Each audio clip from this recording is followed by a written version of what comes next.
If you're receiving this message, then we here at the Veritable Bureau of the Scriptures think you have what it takes. We think you have the skills. We think you have the curiosity. We think you have the know-how. We think you have the creativity to work alongside some of our top agents and operatives and dig into some of the biggest and most important mysteries in the whole wide world. So we cordially invite you to be part of the VBS. Should you choose to accept, mission details and case files will be coming your way shortly. And remember, agents, with God, no mission is impossible.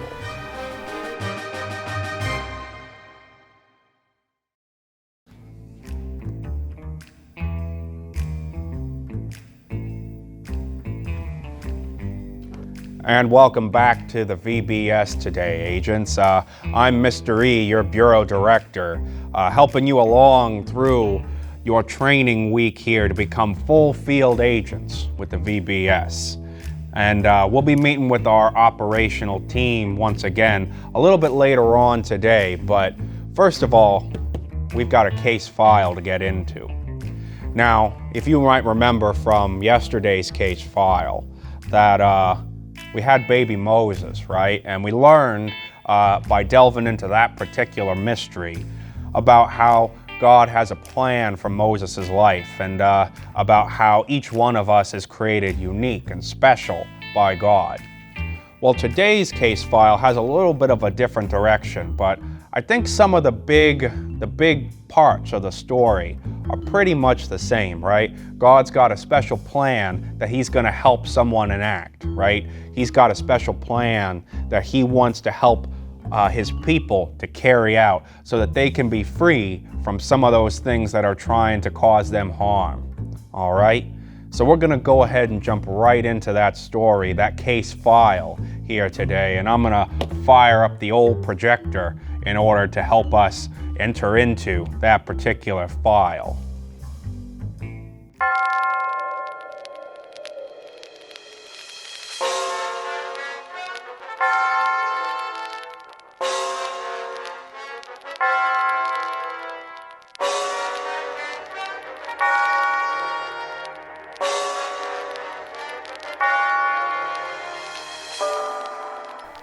Welcome to the VBS Case Files, bringing our agents the information they need to delve into the mysteries of the Scriptures. Today's case file, the clever conquest of God and Gideon.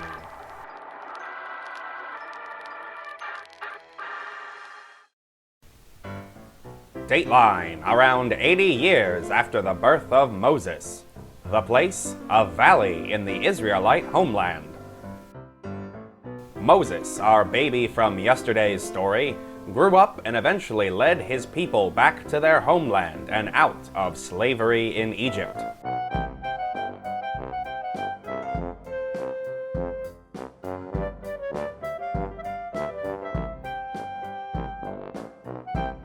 Along the journey, God called the people into a special kind of relationship called a covenant.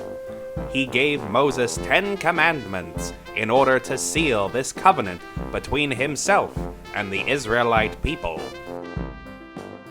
The people of Israel, though, struggled to follow the covenant relationship they made with God through Moses and fell onto some hard times.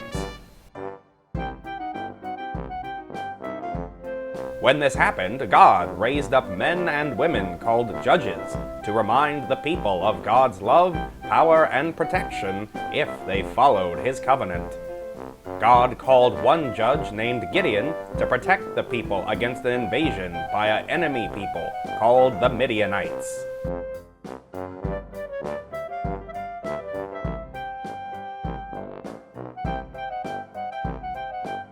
Gideon called together an army of 30,000 soldiers to fight off the invaders.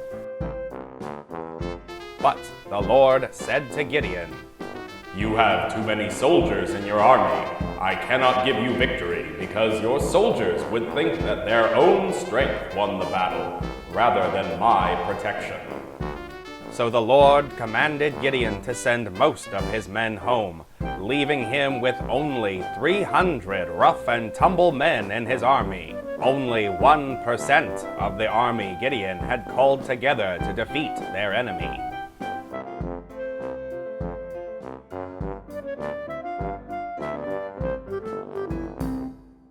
Now the camp of the enemy soldiers was in a valley. There were so many troops in the enemy camp that it looked like a bustling city had sprung up overnight. And during the night, the Lord said to Gideon, "Get up, go down to the enemy camp, and listen to what they are saying." So Gideon snuck down and heard 2 enemy guards talking at the border of the camp. They were scared that Gideon's army would attack at any moment, and that God would give Gideon a great victory over them. Gideon praised God for his protection and went quickly back to his army. When he returned to his own camp, he called out to the soldiers to get up, because God was about to give them a great victory over their enemy. He gave each of his soldiers a torch covered by a jar so that its light couldn't shine out, and he also gave each soldier a trumpet, instructing them thusly. When I get down there and start waving my torch, you all start waving your torches, blow your trumpets, and shout, "For the Lord and Gideon." All right? All right. Gideon snuck into the enemy camp with 100 of his men. The other 200 were up on the ridge of the valley. Gideon and the 100 men with him began blowing their trumpets in the middle of the camp, breaking the jars and waving their torches around. The light and noise startled the Midianites, and the other soldiers up on the ridge above the valley began blowing their horns, breaking their jars, and waving their torches as well, shouting with a loud voice, "A sword for the Lord and Gideon!" While each man held his position around the enemy camp, all the Midianites ran, crying out as they fled. With God's plan and with Gideon's leadership, the Israelites won a clever victory without losing a single soldier.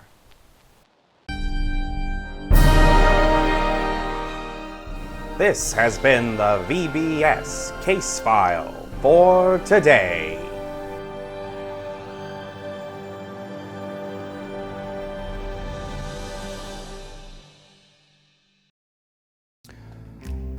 Well, that's a pretty amazing story. I think you'll agree with me, agents, about old Gideon there. You see, Gideon had to learn to trust God and had to learn to lead his people in trusting God as well.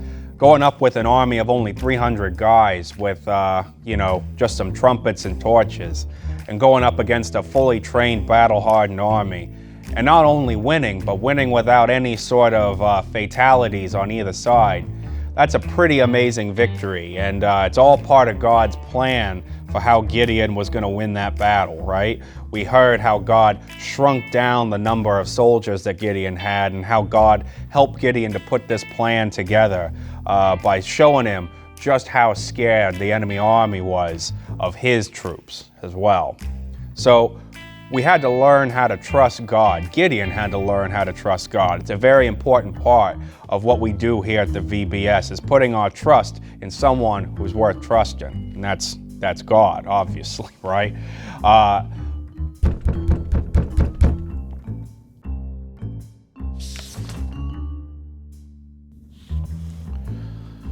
Wow, looks like we got a new code file here together, agents, and well, we managed to crack the one yesterday, so let's see how well we do in figuring this one out. Well, this looks quite a bit different than the one yesterday because, the yesterday's was just a scramble, right? But we got this business up here. It says key 9. And I don't know what a hexta is, or a richter, or a v, or a pexum. But this looks to be like a different kind of code than what we were looking at yesterday. You know, agents, I think we're gonna need to bust out the big brains here to solve this particular code, because just looking at it, I'm not seeing any particular answers jumping out at me right off the bat. So why don't we head down to the laboratory and let the big brains down there take a look at it, and maybe he'll give us some extra information, right, about how we can solve some of these codes we're gonna be seeing throughout the week. Every day, all across the globe, thousands of scientists push and expand the boundaries of our knowledge, the limits of our technology, and help us see our world in a new way. But here at the VBS, we like to take a simpler approach. Well, howdy there, partners. Welcome to the laboratory. Why don't you come on down and sit a while, and I'll fire up the old sign and we can get started. Ain't she a beaut? Now let's go. Well, howdy there, everybody. Welcome on back to the laboratory with me, Dr. Scientist. And you know, I hear tell you've got a little bit of a code problem, something that needs cracking that might not be so easy to crack. Well, lucky for you, Dr. Sci knows a lot about cracking codes, because he knows about the science called cryptography. Now, cryptography, big fancy word, but let me tell you what it means. It basically just breaks down into meaning hidden writing. All right?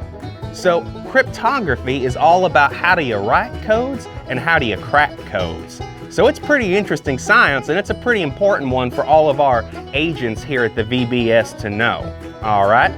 Now, when we use this science to look at the story that we heard today, the case file about Gideon and his clever victory between him and the enemy army, well, we see God helping Gideon to use a secret message to win that victory, right?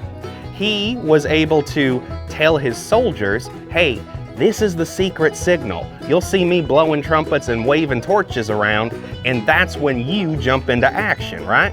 Now, other people might have looked at that particular signal, right, with the torches and trumpets and gone, oh, that's someone having a party, or that's someone out looking for something that they lost in the middle of the night, right? They might not have known exactly what message all that waving of torches and blowing of trumpets was sending.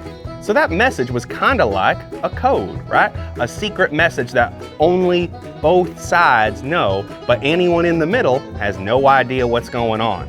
And that's kind of what codes do, right? They enable one person to send a message to another person without anyone else in the middle knowing what exactly they're saying, all right? So I want to teach you about this science and how we can use cryptography to send a couple secret messages of our own and figure out how to use it to break some secret messages we might have intercepted. So in order to do that, you're going to need a couple of different things. First of all, there are two sheets talking about learning the Pigpen cipher and Morse code. They look kind of like this. I'm going to ask you to go ahead and print those off so you can follow along with me as I teach you how to use these codes on the lab table. The other thing you're going to need is this. Looks like two wheels, all right? What you're going to want to do is print this off, all right? You're going to want to cut the wheels out eventually. You're also going to want a pencil, because we're going to poke a hole in the center of the wheels where the little black dot is. You'll see what I mean on the paper. And you're going to want one of these fasteners, because we're going to use the wheels to turn against each other to figure out how to crack a very important kind of code.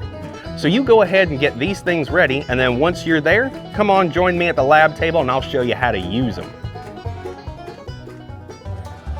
Well, howdy there, folks. We're going to be going ahead and doing quite a lot on our laboratory table today, and it might not look like much. We don't got anything fancy like we're going to have at different points during this week, but with just this marker and a couple of pieces of paper, we're going to learn how to make some codes through the science of cryptography. So the first code that old Dr. Sci is going to teach you is called the Pigpen Cipher. All right? It's called that because it kind of looks like either a pig pen with a pig in it or a pig pen without a pig in it. But what we're going to do for that is this. We're going to draw two tic-tac-toe boards. All right, so there's the first one. There's the second one. All right. In the second one on this side, we're gonna put a piggy in it, in each one of the little pens here. This pig pen is gonna stay empty. So in the center, we're gonna put a dot. At the top section here, we're gonna put a dot. We're gonna try to keep the dots as close as possible to the center, okay? All these piggies wanna hang out together, so they're all trying to stay close as they can to each other, all right? Then what we're gonna do is we're gonna start filling in letters of the alphabet. So we're gonna start with the empty pig pen first and do A, B, C, D, E, F, G, H, and I, all right? And then we're gonna continue the alphabet in the pig pen with the piggies in.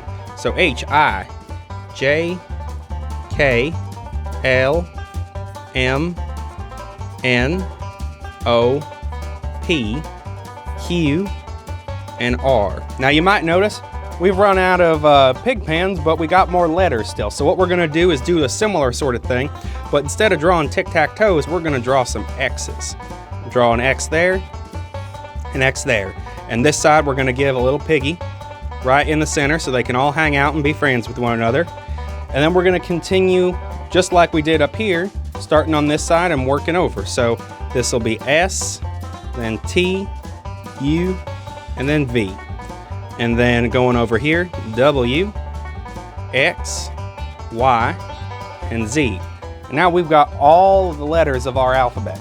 So this is the basis of our code. And if we want to write something in this code, I'm just going to set this off to the side, grab another sheet of paper here. So let's say we want to write the message hello. Well, we're going to need an H to start, so we're going to look and see what the shape of H looks like. So it's like a box with the bottom out. So I'm going to draw H, and it looks like that. You see? H. E is just a square. All right. So just a square like that. And then L, we got two of the same one right after the other. So we're going to do just like an L, coincidentally. But we're going to give him a piggy, right? Because he's got a little piggy in this particular L. And then O looks like this. So it's sort of an open box on its side, a little piggy like that. So this is what the word hello looks like, right? We've got H, E, L, L, O. And there you go, right? This is how we write with the Pigpen cipher. So this is going to be a pretty useful one, and it's pretty easy to learn. Just make sure that you and whoever you're corresponding with knows what each of the letters corresponds to with your little Pigpen over here, all right? That's an important part of coding, is making sure that, well, the other side knows what they should know so that they can read what you've written. Now the next one I'm going to show you is something that I'm not going to show you all the letters for, because that would take quite a long time. But instead, I'm going to show it to you like this. And this is a little printout that you can do right at home. This is what's called Morse code. Now Morse code was something that was actually used quite a long time ago and is still used today. Now this was used to send messages over large distances back when they first figured out how to use electricity to make things do things, for the lack of a more scientific term. So you see here, we've got an A, B, C, D, E, F, G, H, I, J, K, L, M, N, O, P, Q, R, S, T, U, V, W, X, Y, and Z, and then a bunch of numbers as well. The way that Morse code works is we use what's called dots and dashes. So for instance, the letter E is just a dot. One single dot means E. But if we use a letter like O, that's 3 dashes.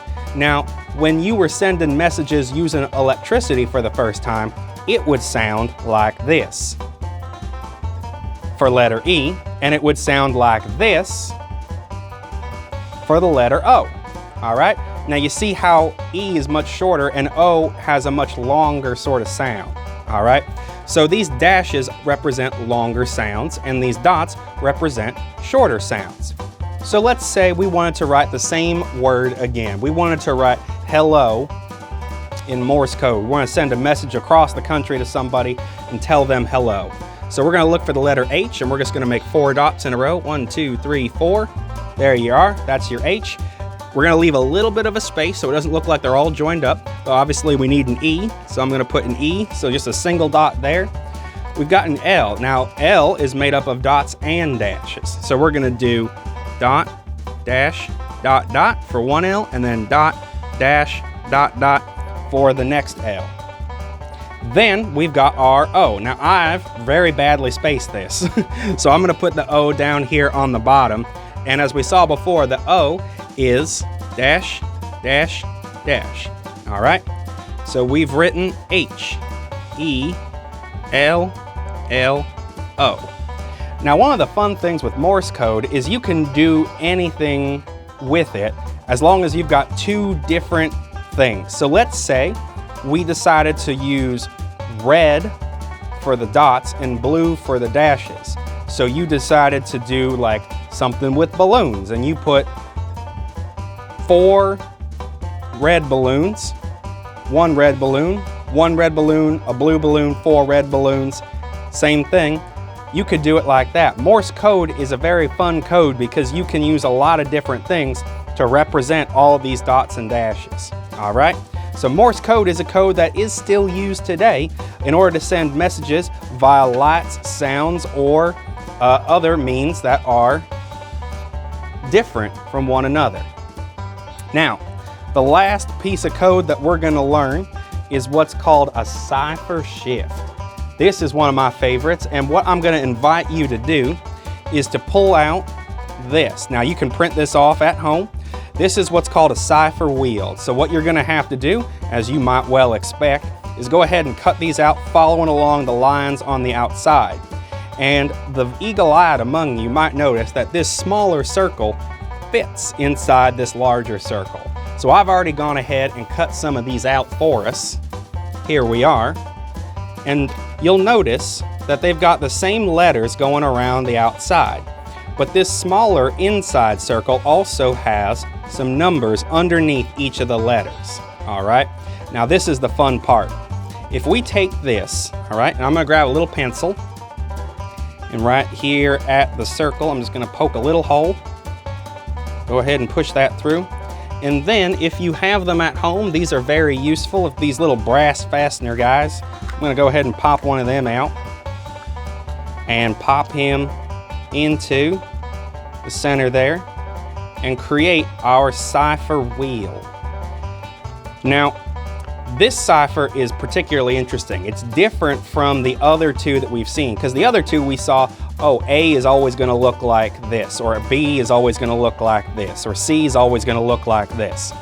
This one, we can change what each letter looks like. So the way that we start with our cipher wheel is like this. We're going to line up so A is on A, all right? And you'll see there the number at that point is 0. These numbers are called key numbers, all right?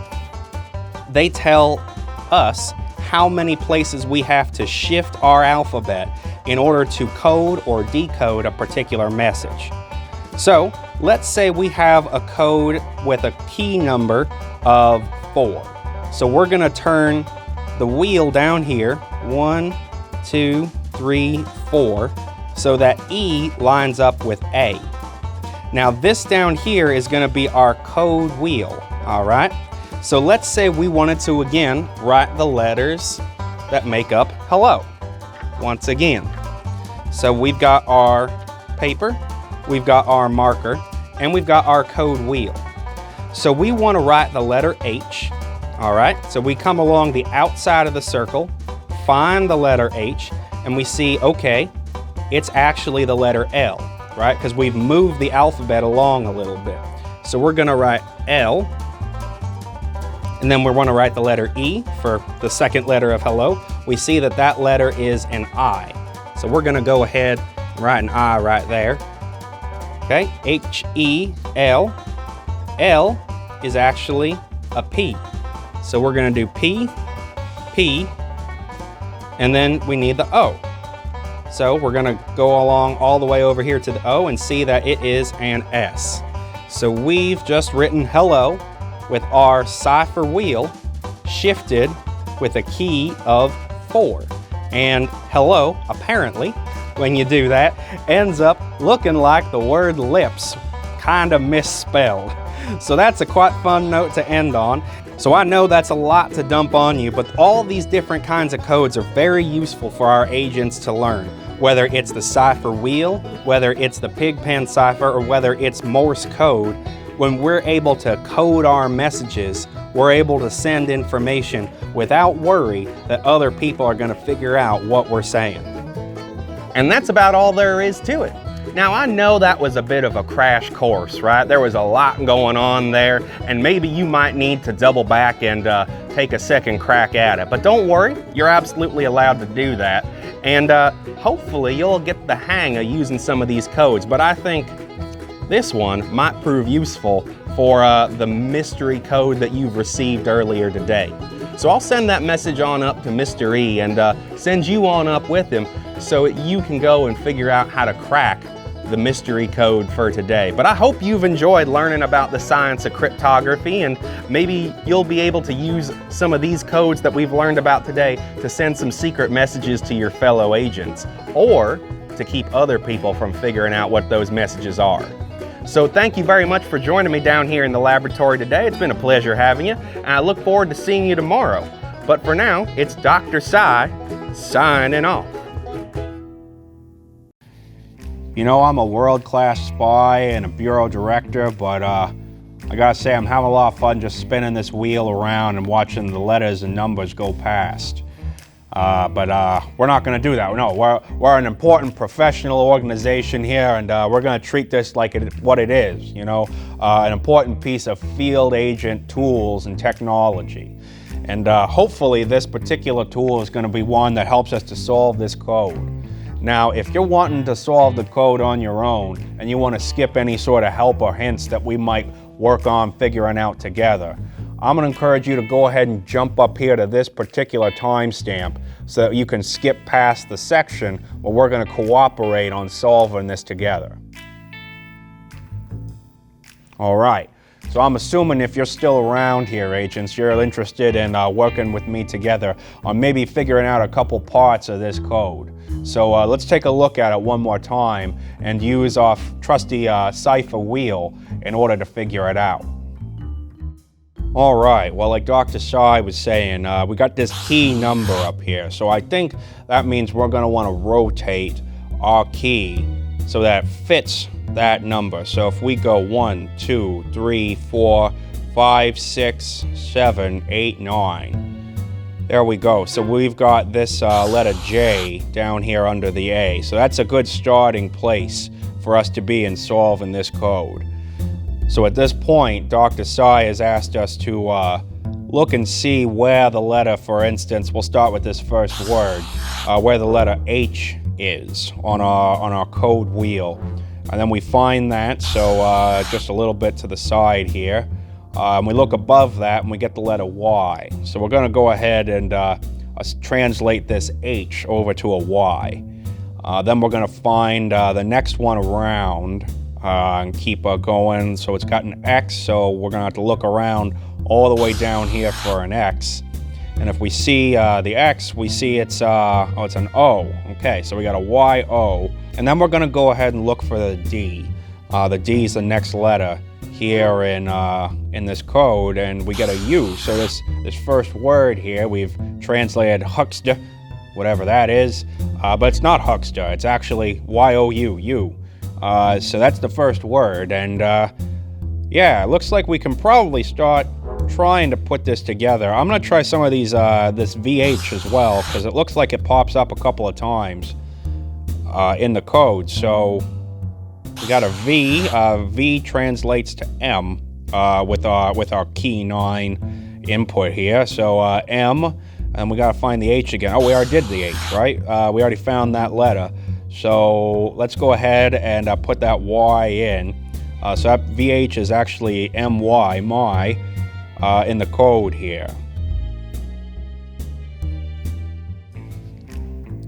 Well, all right, it looks like we kind of got a little bit of an idea of what we're doing here with the code wheel and with the code itself, you know, seeing how the two sort of interact. Now, I'm going to go ahead and keep working on this, and if you'd like to, please feel free to pause the video at any time to try to solve the code on your own.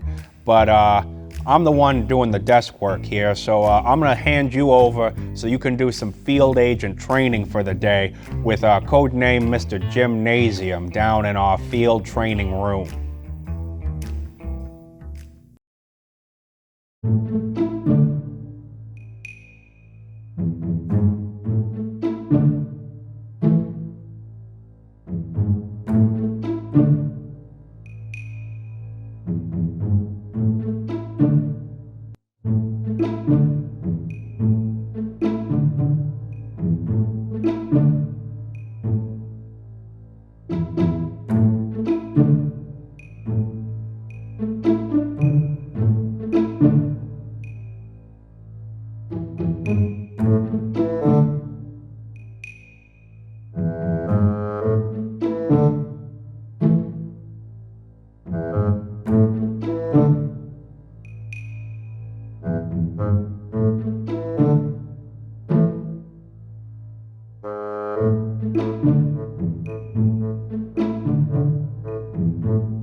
Welcome back to our training exercises, agents. I'm, of course, Gymnasium, your field training expert for the week. And I am excited to get into this game on the day that we have reviewed the case file for Gideon and his great victory with his tiny army.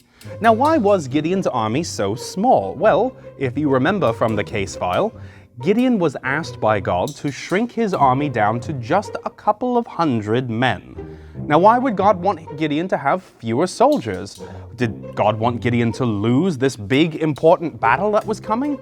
No. God wanted Gideon to have a small army so Gideon and his soldiers would know that God was the reason for their victory, that He was their strength, not their own soldiers, not their own numbers, not their weapons and armor and all those things that soldiers really enjoy. Nope. God was the reason they won the victory. And God gave Gideon quite a clever plan. A plan that was a little bit more brains than brawn, if you understand what I mean. And our game today is going to be a little bit more head-based than perhaps running around-based, all right? So, let me lay out for you exactly how this game is played. You will need the following things. One, you will need some fellow agents to play alongside. Now, I recommend having yourself plus 2 or 3 other agents. More can work, but 2 to 3 plus yourself for a total of 4 is probably the right number for this kind of exercise, all right? You will also need the following. A cup that is not see-through. So a glass cup is not something you want, but something like this will work excellently. You will also need 4 dice per player, all right? You can use more dice if you wish, but 4, I think, is a good number for the way that we are going to play this particular game, all right? So, once you have your fellow agents, and once each agent has their set of dice and their non-see-through cup, we can begin playing our game. In order to start, what we will do is roll a dice, and whoever goes and gets the highest number will go first, all right? Now, because I am demonstrating this game for you and letting you know how to play it so you can conduct your own field training at home, I'm going to sort of be playing everyone's hands here at the table. But when you are playing with your fellow agents, you are looking only at your supplies, not at theirs, all right? So I'm going to go first because, well, I'm the only person at this table. So I'm going to take my dice, throw them in my cup, and give it a good and solid shake.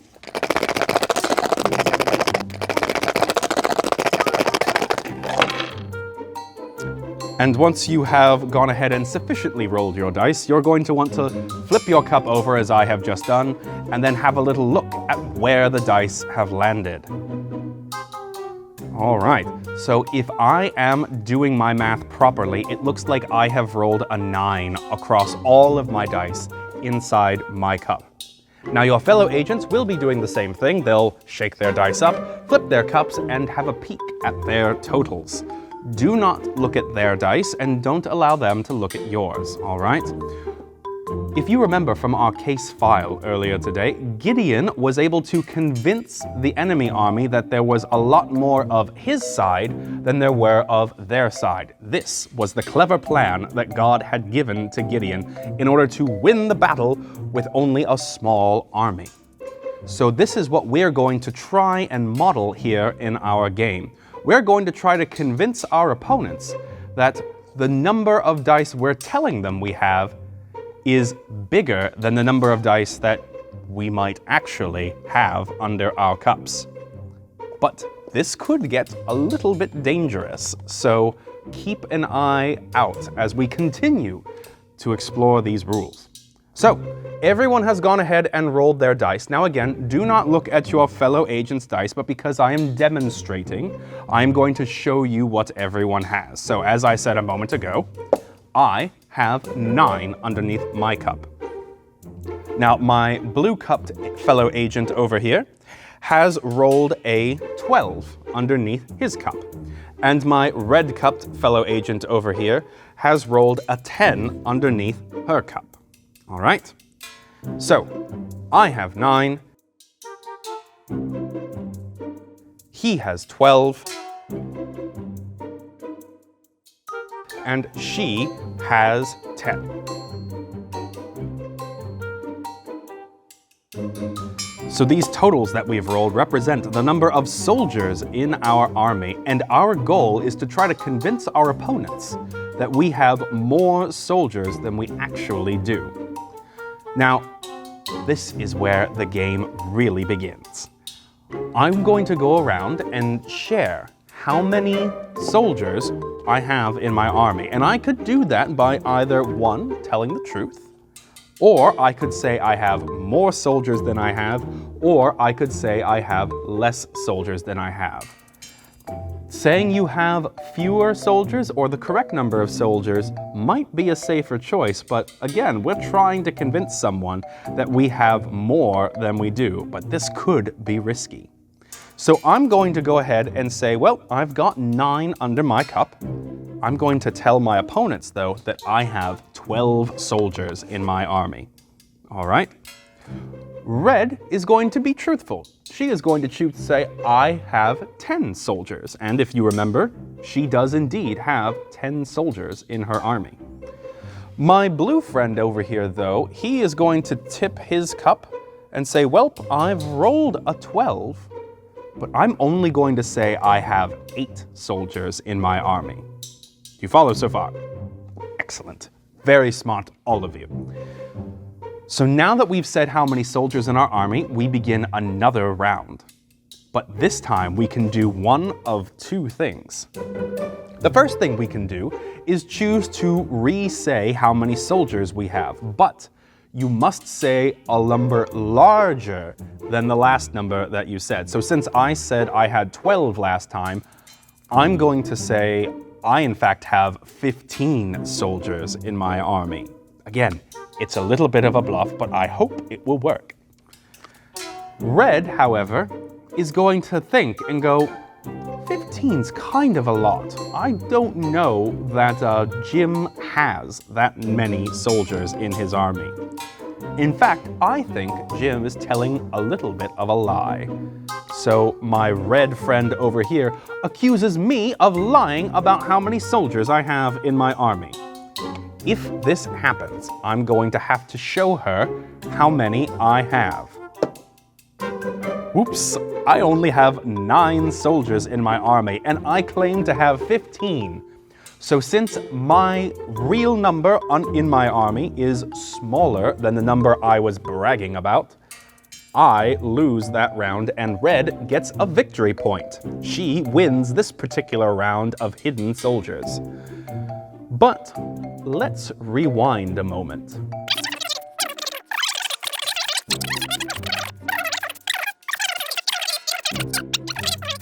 Instead of Red accusing me, let's say Red, for some reason, chooses to believe me. I am, in fact, quite good at this game. But Red doesn't believe Blue. Red thinks Blue is the one telling the lie. So instead of accusing me, Red is going to use her turn to accuse Blue of lying about how many he has rolled in his cup. Now, if you remember, Blue said he had 8 soldiers, but in reality, he has 12. So Red accuses Blue, Blue reveals how many he has, and, well, he doesn't have 8, but he has more than 8. So Red is wrong to accuse Blue. Blue has more than enough soldiers to cover the 8 he says he has. So instead of Red getting a victory point because she accused incorrectly, Blue is the one that gets the victory point for this round. Once an accusation has been made, all players then re-roll their dice. Unfortunately, if you had a large number or if you had a grand scheme, well, that's gone down the toilet, unfortunately, and we re-roll our dice and start again at round 1, saying how many dice we have in our cups. Now, you can win by setting how many victory points you get. So if you want, I recommend, if you're playing with 4 players, I recommend playing to 5 victory points. But if you have more players, I recommend setting a lower number of victory points, perhaps 3. Or if you have a fewer number of players, I recommend getting a larger number of victory points, perhaps 6 or 7. And that is the game of Hidden Soldiers, a wonderful little game of bluffing, just like we saw with Gideon and his army in the field in our case file today. I hope it's a game that you enjoy playing at home, and if you ever want, you can certainly introduce this game to other people.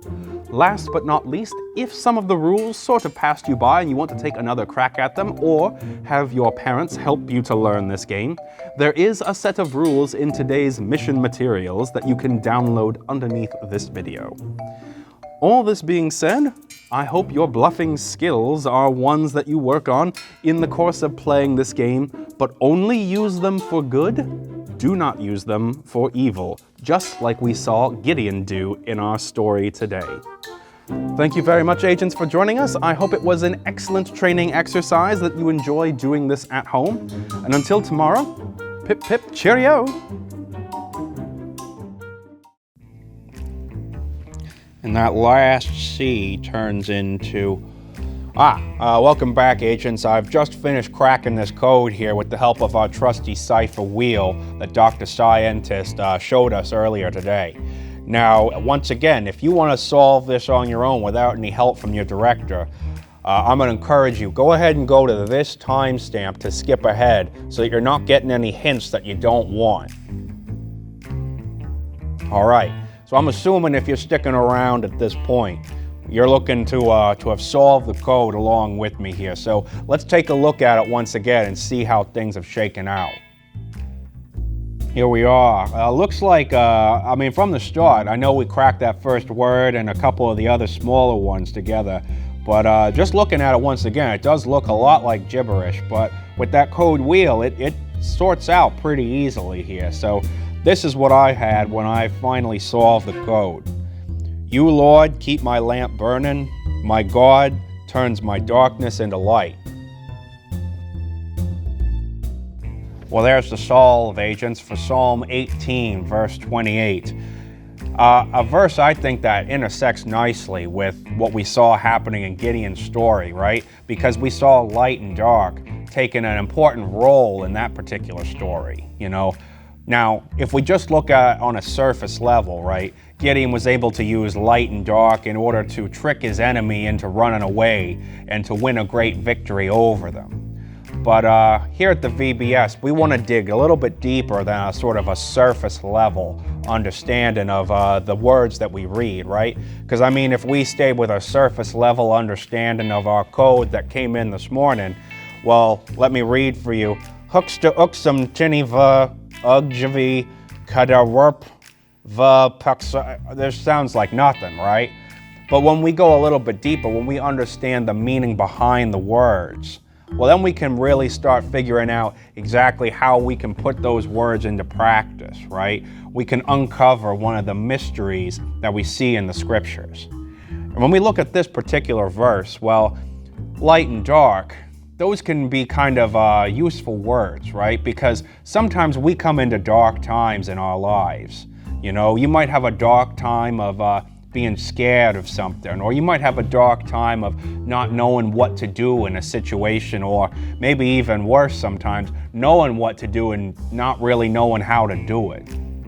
So we can all have certain kinds of darkness in our lives, and we want God to come in to be our lamp, to keep our lamp burning, to be the light in our situation, right? Because even in situations where we don't know how we're gonna win a victory, just like we saw with Gideon earlier today, God does know how we can achieve something good out of maybe a difficult situation. And so God wants to be that light for us in our lives and to outshine that kind of darkness. So a pretty important verse for us to have uncovered the mystery of here at the VBS today. And I'm quite pleased that we worked that out together. And I think it's a time for celebration, you know? So I'm gonna send you on down to the workshop where I hear that codename Mr. Artie Feiss has cooked up a celebratory tool for us to put into practice in our field agent missions here today.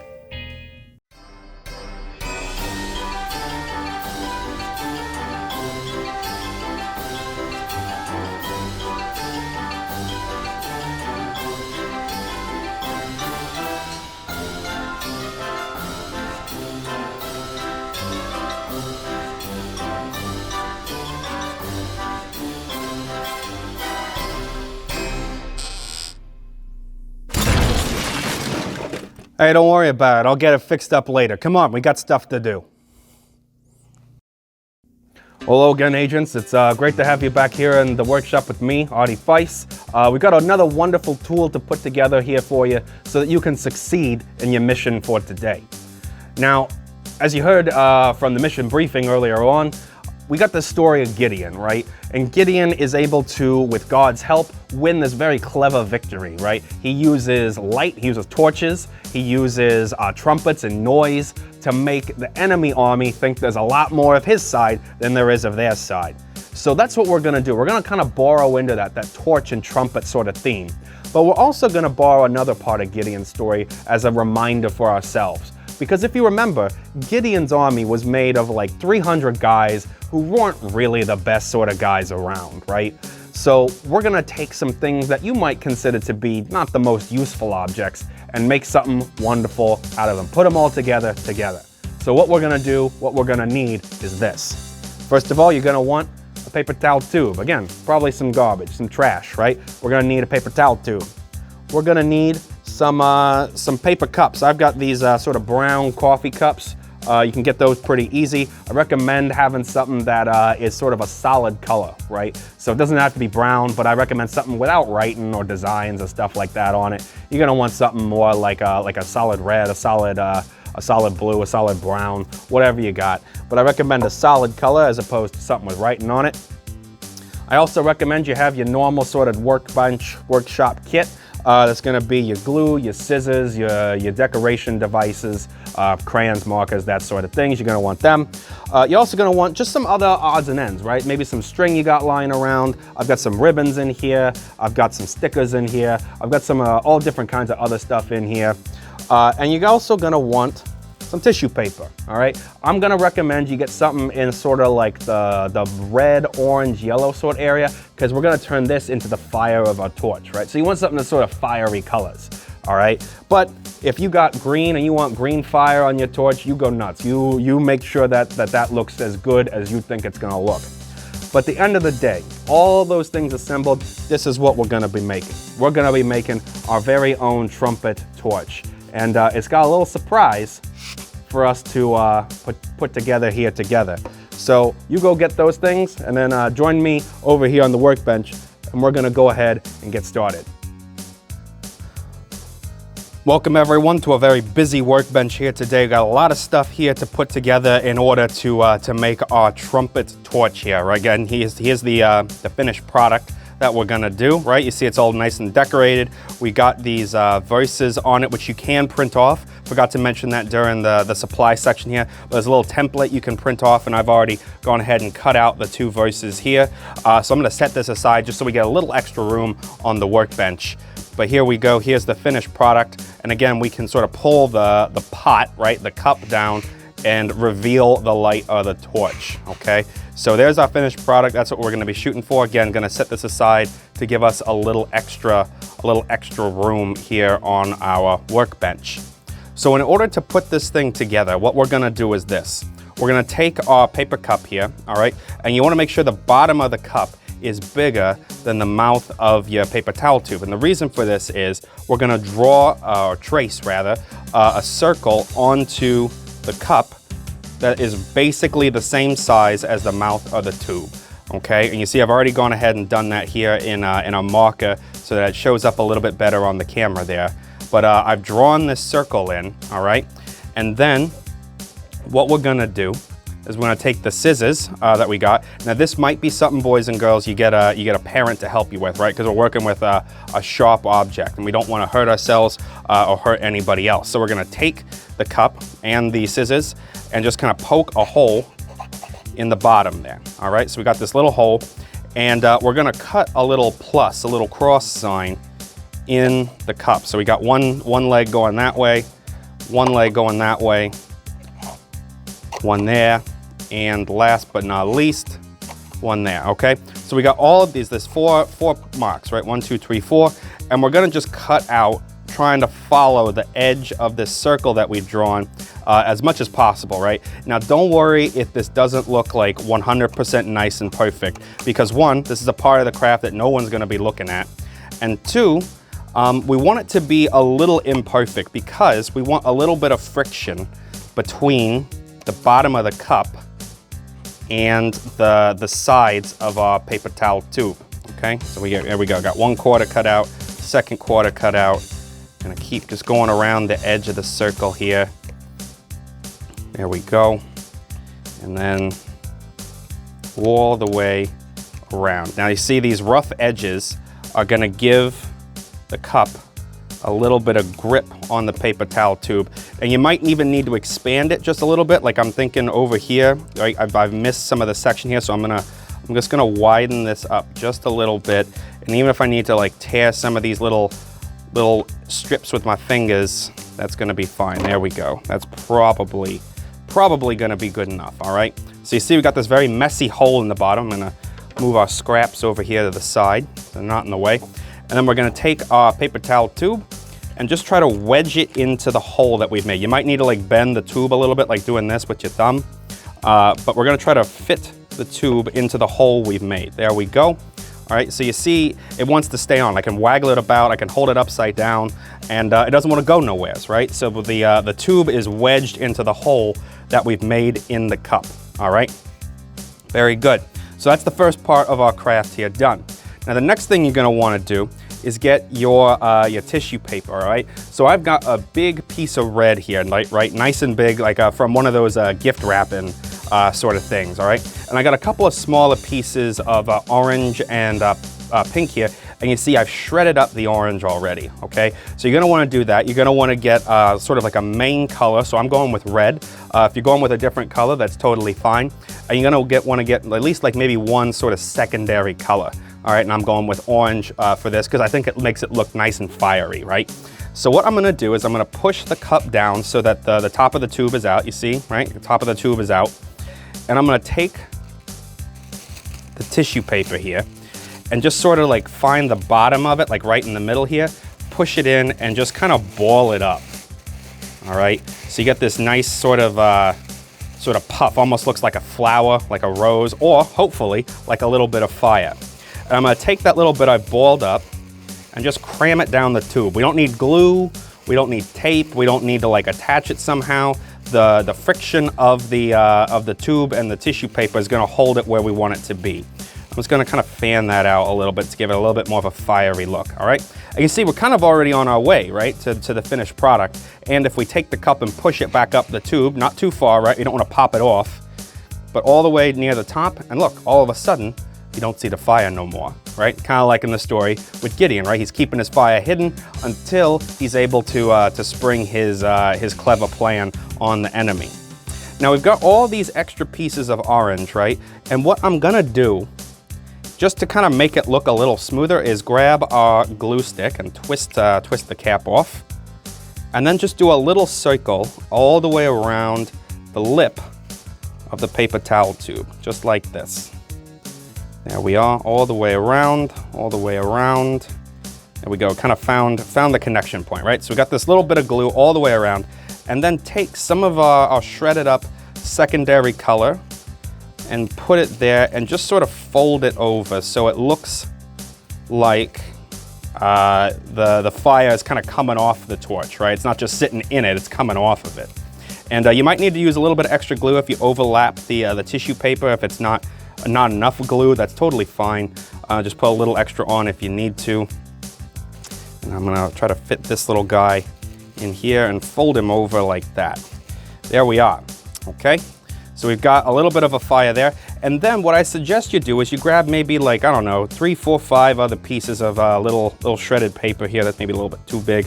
This one will be good, and this one will be good.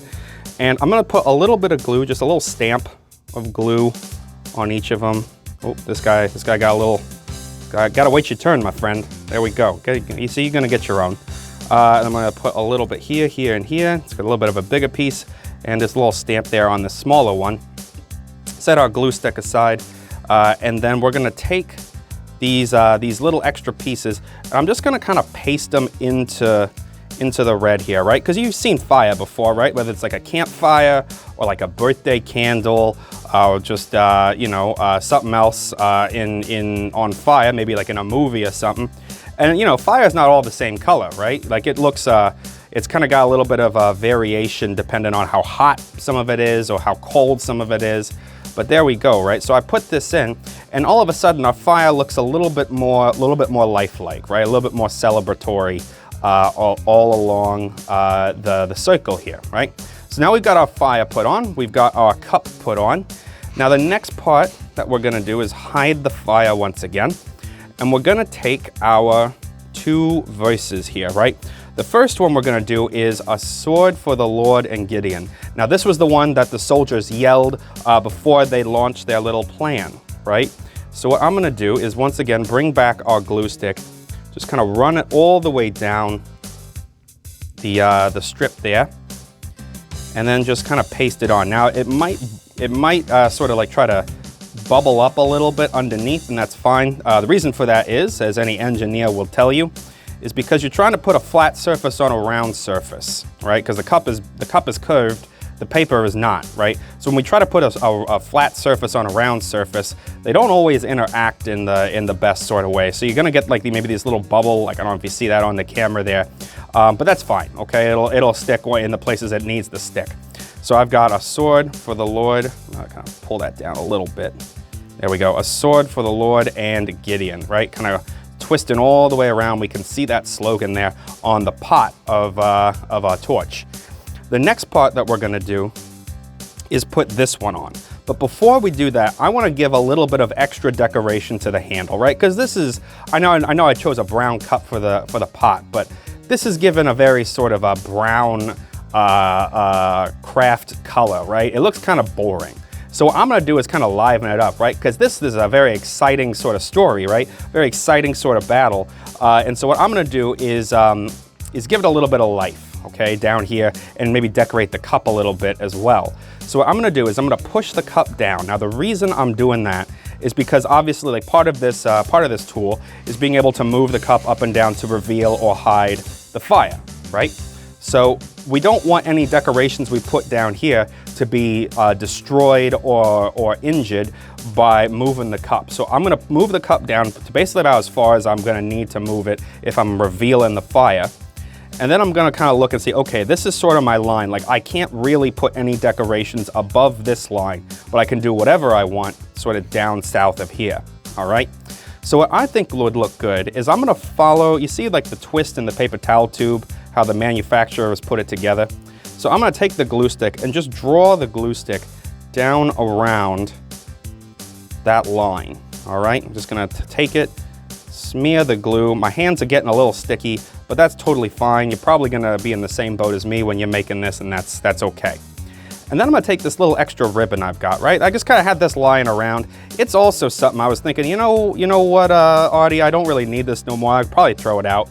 But I'm gonna use it to make something wonderful. I'm gonna put it together with some other pieces of stuff I didn't really think I'd be needing, and make something nice out of it. So I'm just gonna kind of thread it down along this line where I've glued, okay? Just make sure it stays at the top there.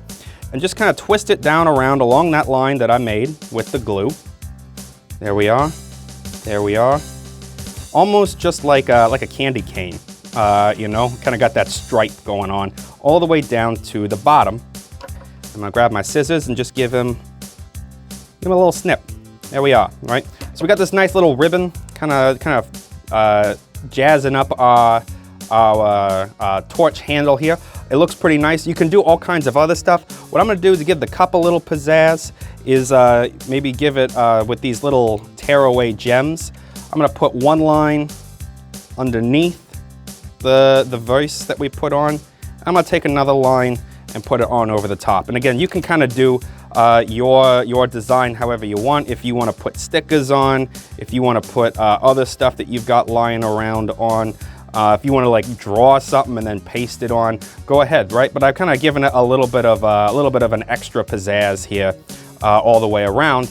And then the last part is putting this last verse on, because I'm going to put that on the handle, but I wanted to make sure the ribbon was on first so I didn't like layer the ribbon over the verse. So blow your trumpet, for the Lord has given you victory, right? This is kind of mashing two of the verses together, but a lot of times, especially in the Bible, when they're celebrating something, there's always talk of blowing trumpets, right? It's a celebratory noise. And you might have even heard that, maybe you go to like a hockey game, right? And you hear people blowing the air horns when a goal is scored, right? We use trumpets to celebrate things. So even though Gideon was using the trumpet as like a signal to start his little plan, we want to use this trumpet as a way to celebrate this wonderful victory that God and Gideon have won together. So if we kind of set it out like this, looks like a trumpet. When we pull it down like this, we've got our torch, and we've got the verse that sort of started the whole plan off, right? So we've got our tool finally and fully assembled. And there we go, right? We got our trumpet torch all ready, all put together and ready to go here. Ready to go into the field and help be that reminder we need of the important parts of our mission here today, right? One of those important parts is that God can do amazing things with very little, right? God can put those things together and make something wonderful happen. Just like when we put all this sort of stuff together in our workbench here today, that, well, frankly, some of the stuff you probably treat as garbage, right? Paper towel tubes, you're probably not keeping those knocking around the house too long. Maybe just random bits of string or some random stickers or whatever it was that you used to spice up your creation here. Some of that stuff you might have been considering, hey, I don't need this, I'm gonna get rid of it, or again, the cup or something like that. But when we take all those things and put them together, when we take the beauty of all those things and assemble them together, just like God did in our story today, we can do something amazing, do something wonderful together. The other sort of part of the tool is going to help us to remember is, well, one, we need to celebrate the victories God has given us, right? Blow your trumpet, for the Lord has given you victory. So let's do a little bit of a trumpet blow here together. And celebrate, right? We got to celebrate those wonderful wins, those wonderful victories that God gives us, maybe big ones or small ones, but we got to celebrate them. The other thing we got to do is let the light shine, right? It was an important part of Gideon's story that the light wasn't shining until it was ready to.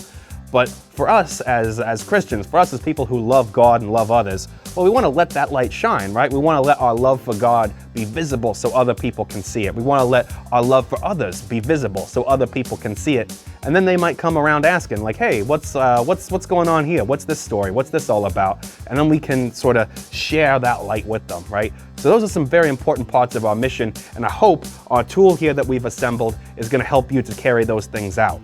Now I'm looking forward to tomorrow when we've got another wonderful thing to put together all together. So until then, we'll be seeing you around. Well, there's another day down here for the VBS agents. We've uncovered this wonderful mystery of Gideon and his great victory over the enemy army. And in digging deeper into this mystery, we've learned just how important it is for us to trust in God's plan, to follow through on what God asks us to do. For Gideon, he had to shrink his army and then trust that God was going to give him a plan, give him a direction that he could use in order to win a great victory with a very small army.